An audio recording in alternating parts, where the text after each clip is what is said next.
প্রিয় দেশবাসী, ভাই ও বোনেরা, 1971 সালের 16 ডিসেম্বর লক্ষ লক্ষ মানুষের জীবনের বিনিময়ে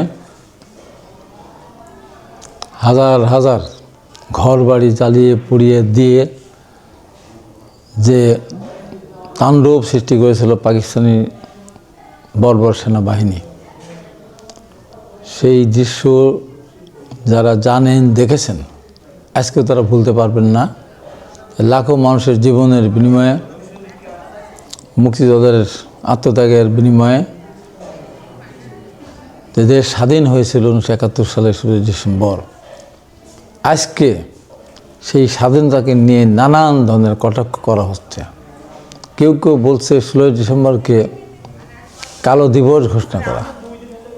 এই দুঃসাহস বাংলাদেশের 54 বছর পর বাংলাদেশে একটা গোষ্ঠী এই দুঃসাহস দেখাচ্ছে। তাই আমি মহান স্বাধীনতার ঘোষণা দিয়ে রণাঙ্গনে যুদ্ধ করে দেশ স্বাধীন করেছিলেন, সেই শহীদ রাষ্ট্রপতি জিয়া রহমানের দল, বাংলাদেশ জাতীয় দল, বাংলাদেশের সবচেয়ে জনপ্রিয় নেত্রী, 3 বারের সাবেক সফল প্রধানমন্ত্রী, যিনি এখন লাখো মানুষের, কোটি মানুষের ভালোবাসায় সিক্ত হয়ে মুক্তির অপেক্ষায়, রোগ মুক্তির অপেক্ষায় উনি এবারকার হসপিটালে শায়িত আছেন। এই দেশটাকে যিনি অনেকখানি এগিয়ে দিয়েছিলেন বিভিন্ন ক্ষেত্রে, সেই মহান নেত্রী, দেশনেত্রী বেগম খালেদা জিয়া আগামী দিনে এই দেশকে যিনি আধুনিক কৃষি নির্ভরশীল এবং শিল্প সমৃদ্ধিশালী দেশ হিসেবে গড়ে তুলবেন,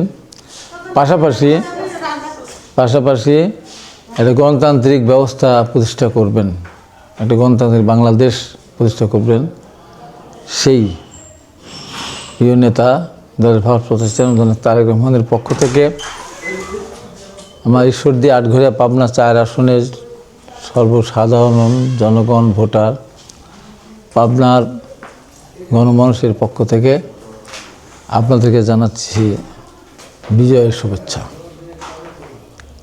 আমি পাবনা 4 আসন থেকে বাংলাদেশ জাতীয় দল থেকে মনোনয়ন পেয়েছি।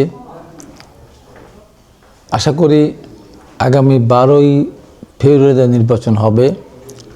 সেই নির্বাচনে পাবনা 4 আসনের জনগণ আমার অতীত কর্মকাণ্ড, রাজনৈতিক ইতিহাস, ত্যাগ তিতিক্ষা সব কিছু এবং বাংলাদেশ জাতীয় দলের যে গৌরবময় ইতিহাস, দেশের উন্নয়নের ক্ষেত্রে, সার্বিক ক্ষেত্রে সব কিছু মিলে আগামী 12ই ফেব্রুয়ারি 2026-এ আপনারা ধানের শীষে ভোট দেবেন। পাশাপাশি আপনার আরও 4টি আসন আছে, সেই আসনগুলিতেও আপনারা ধানের শীষে ভোট দিয়ে আগামী দিনে এই দেশকে সেবা করার সুযোগ দেবেন দেশনেত্রী বেগম খালেদা জিয়া এবং তারেক রহমানকে, শহীদ জিয়া রহমানের সন্তানকে।